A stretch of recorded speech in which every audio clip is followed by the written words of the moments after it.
ಬಿಜೆಪಿಯ ದಂಡಪೀಠ ಸದಸ್ಯರುಗಳಿದ್ದಾರಲ್ಲ, ಎಂಪಿಗಳು ಯಾರು ಕೂಡ ಈ ವಿಚಾರವನ್ನ ಬಾಯ್ಬಿಡ್ತಾ ಇಲ್ಲ.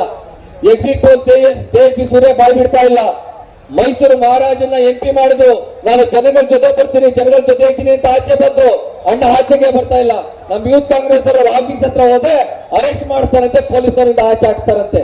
ನಾವು ಕ್ವಶನ್ ಕೇಳೋದಕ್ಕೆ ಇರೋದು, ಕ್ವಶನ್ ಕೇಳುವಂಥದ್ದು ನಮ್ಮ ಜನ್ಮ ಸಿದ್ಧ ಹಕ್ಕು, ಸಂವಿಧಾನ ಕೊಡುವಂಥದ್ದು, ಅಂಬೇಡ್ಕರ್ ಕೊಡುವಂಥದ್ದು, ಗಾಂಧಿ ಕೊಟ್ಟೋಗಿರುವಂಥದ್ದು. ನೀವೇನೇ ಮಾಡಿದ್ರು ಕೂಡ ಹೋರಾಟವನ್ನ ಮಾಡೇ ಮಾಡ್ತೀವಿ, ಕ್ವಶನ್ ಅನ್ನ ಕೇಳ್ತೀವಿ. ಈ ಹೋರಾಟವನ್ನ ಒಂದೆಡೆಗೆ ತಗೊಂಡು ಹೋಗ್ತೀವಿ ಅಂತ ಹೇಳೋದಕ್ಕೆ ಮುಖಾಂತರ ಈ ಒಂದು ಸಭೆಗೆ ಬಂದಂತ ಎಲ್ಲ ನಾಯಕರಿಗೆ ಧನ್ಯವಾದವನ್ನು ಹೇಳಿ ನಾನು ಎರಡು ಮಾತು ಮುಗಿಸ್ತೀನಿ. ಜೈ ಹಿಂದ್, ಜೈ ಕರ್ನಾಟಕ, ಜೈ ಯೂತ್ ಕಾಂಗ್ರೆಸ್, ಜಿಂದಾಬಾದ್. ಧನ್ಯವಾದಗಳು. ಚಪ್ಪಾಳೆ ಇವನಮ್ಮವ ಎನ್ನುವ ಮೂಲಕ ಬಸವಣ್ಣನ ಕ್ರಾಂತಿಯ ಸೂತ್ರದ ಅಡಿ ಶಿಕ್ಷಣದಲ್ಲಿ ಎಲ್ಲರೂ ಸಮಾನರು ಅಂತ ಕ್ರಾಂತಿಯನ್ನ ಹುಟ್ಟು ಹಾಕಿದ ನಮ್ಮ ರಾಜ್ಯದ ಶಿಕ್ಷಣ ಸಚಿವರಾದಂತಹ ಮಧು ಬಂಗಾರಪ್ಪನವರು ಇವತ್ತು ವಿದ್ಯಾರ್ಥಿಗಳನ್ನ ಕುರಿತು ಒಂದೆರಡು ಮಾತನಾಡಬೇಕಾಗಿ ಕೇಳ್ಕೊಳ್ತಾ ಇದ್ದಾರೆ. ಜೋರಾದ ಚಪ್ಪಾಳೆ ನಮ್ಮ ಶಿಕ್ಷಣ ಸಚಿವರಿಗೆ. ನಾವು ಗಮನಿಸಬೇಕಾಗಿದೆ. And then in BJP ruled Haryana, we caught red-handed the Public Service Commission with 2 suitcases worth crores of rupees because dental paper leaked and was sold. Haryana ರಾಜ್ಯದಲ್ಲಿ ಅಲ್ಲಿನ ಅಲ್ಲಿನ ಒಂದು PSC ಪಬ್ಲಿಕ್ ಸರ್ವಿಸ್ ಕಮಿಷನ್ ಚಾಣಾಕ್ಷತನದಿಂದ ತಂತ್ರವನ್ನ ರೂಪಿಸಿದ ಹಾಗೂ ವಿರೋಧ ಪಕ್ಷಗಳ ಸುಳ್ಳು ಪ್ರಚಾರಗಳಿಗೆ ಅಂಕಿ ಅಂಶಗಳ ಸಮೇತ ಅತ್ಯಂತ ತಾರ್ಕಿಕವಾಗಿ ದಿಟ್ಟವಾಗಿ ಉತ್ತರ ನೀಡುವ ಮೂಲಕ ದೇಶದ ಪ್ರಮುಖ ಮತ್ತು ಪ್ರಬುದ್ಧ ರಾಜಕೀಯ ವಕ್ತಾರರಾದಂತಹ ಸುರ್ಜೇವಾಲಾರವರು ನಮ್ಮೊಂದಿಗಿದ್ದಾರೆ. ಜೋರಾದ ಚಪ್ಪಾಳೆ ನಮ್ಮನ್ನ ಉದ್ದೇಶಿಸಿ.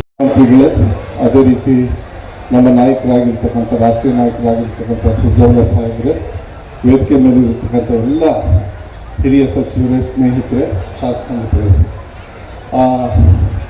ಹೆಚ್ಚು ಏನು ಹೇಳೋದಕ್ಕೆ ಹೋಗೋದಿಲ್ಲ. ಏನಾದರೂ ನೀಟ್ ಎಕ್ಸಾಮು ಅವ್ರಿಗೆ ಮಾಡೋಕ್ಕೆ ಗೊತ್ತಿಲ್ಲ ಅಂದ್ರೆ ನಮ್ಮ ರಾಜ್ಯದಿಂದ ಕಲೀಲಿ ಅಂತ ಹೇಳಿ ಸೆಂಟ್ರಲ್ ಗೌರ್ಮೆಂಟಿಗೆ ನಾನು ಹೇಳಲಿಕ್ಕೆ ಇಷ್ಟಪಡ್ತೀನಿ. ಯಾಕೆಂದರೆ ಸಮಯನೂ ಇಲ್ಲ. ನಾವು ಮಕ್ಕಳಿಗೆ ಒಳ್ಳೇದಾಗಲಿ ಅಂತ ಒಂದು ಎಕ್ಸಾಮ್ ಮಾಡಲಿಲ್ಲ, ನಾವು 3 ಎಕ್ಸಾಮ್ ಮಾಡಿ ತೋರಿಸಿದ್ದೀವಿ, 2 ಎಕ್ಸಾಮ್ ಮಾಡಿ ತೋರಿಸಿದ್ವಿ. 3 ವರ್ಷನೂ ಕೂಡ ಒಂದೇ ಆಗಲಿ ಲೀಕೇಜ್ ಆಗಲಿ ಮಕ್ಕಳಿಗೆ ಯಾವುದೇ ಥರದ ತೊಂದರೆ ಇಲ್ಲ. ಕೇಂದ್ರ ಸರ್ಕಾರದ ಶಿಕ್ಷಣ ಸಚಿವರು ಹೇಳ್ತಾರೆ, ಇಲ್ಲ ನಾವು ಫೀಸ್ ತಗೊಳ್ಳೋದಿಲ್ಲ, ನಾವು ಅವರಿಗೆ ವಾಪಸ್ ಕೊಡ್ತೀವಿ ಅಂತ. ನಿಮ್ಮ ಹಣ ಯಾವನಿಗೆ ಬೇಕು? ಯಾಕೆಂದ್ರೆ ನಮ್ಮ ರಾಜ್ಯದಲ್ಲಿ ನಮ್ಮ ಸಿದ್ದರಾಮಯ್ಯವರು ಒಂದೊಂದು ಕುಟುಂಬಕ್ಕೂ ಕೂಡ 2,000 ರೂಪಾಯಿ ಹಾಕಿದ್ದಾರೆ. ನಿಮ್ಮ ಹಣ ಬೇಡ, ನಮಗೆ ಮಕ್ಕಳಿಗೆ ನ್ಯಾಯವನ್ನು ಕೊಡಬೇಕಾಗ್ತದೆ. ನ್ಯಾಯವನ್ನು ಕೊಡಬೇಕು ಅಂದ್ರೆ ಯಾರು ನಮ್ಮನ್ನ ಟೀಕಾ ಟಿಪ್ಪಣಿ ಮಾಡಿದ್ರು, ಇವತ್ತು ಅವರು ಈ 25 ಲಕ್ಷ ಮಕ್ಕಳ ಕಾಲಡಿಗೆ ನುಡಿಸಬೇಕಾಗುತ್ತೆ. ಯಾಕೆಂದ್ರೆ ಅವರ ಶಿಕ್ಷೆ ಇವತ್ತು ಅವ್ರ ಮೇಲಿದೆ.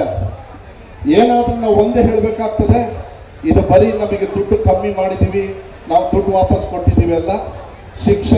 ರಾಷ್ಟ್ರದ ಶಿಕ್ಷಣ ಸಚಿವರು ರಿಸೈನ್ ಮಾಡಬೇಕಾಗುತ್ತೆ. ಅವ್ರು ಮಾಡೋಕ್ಕಾಗಲಿಲ್ಲ ಅಂದರೆ ನರೇಂದ್ರ ಮೋದಿ ಅವರು ಈ ಮಕ್ಕಳಿಗೆ ಕ್ಷಮೆಯನ್ನು ಕೇಳಬೇಕಾಗತ್ತೆ. ಇಷ್ಟು ಹೇಳಲಿಕ್ಕೆ ಇಷ್ಟಪಡ್ತೀನಿ. ಇನ್ನು ವಿಚಾರಗಳನ್ನು ಬೇರೆಯವರೆಲ್ಲ ಮಾತಾಡಿದರೆ ನಾನು ಏನು ಹೇಳೋದಕ್ಕೆ ಹೋಗೋದಿಲ್ಲ. ಇವತ್ತು ನಮ್ಮ ರಾಜ್ಯದಲ್ಲಿ ಮಕ್ಕಳಿಗೆ ಒಳ್ಳೆ ಶಿಕ್ಷಣವನ್ನು ಕೊಡ್ತಕ್ಕಂಥ ದಾಖಲೆ ಇಟ್ಟಿರಲಿ. ನಮ್ಮ ಮಕ್ಕಳನ್ನು ದೇವರ ಸ್ಥಾನದಲ್ಲಿ ಇಟ್ಟು ನಾವು ರಿಸಲ್ಟ್ ಕೂಡ ಪ್ರೂವ್ ಮಾಡಿದ್ದೀವಿ.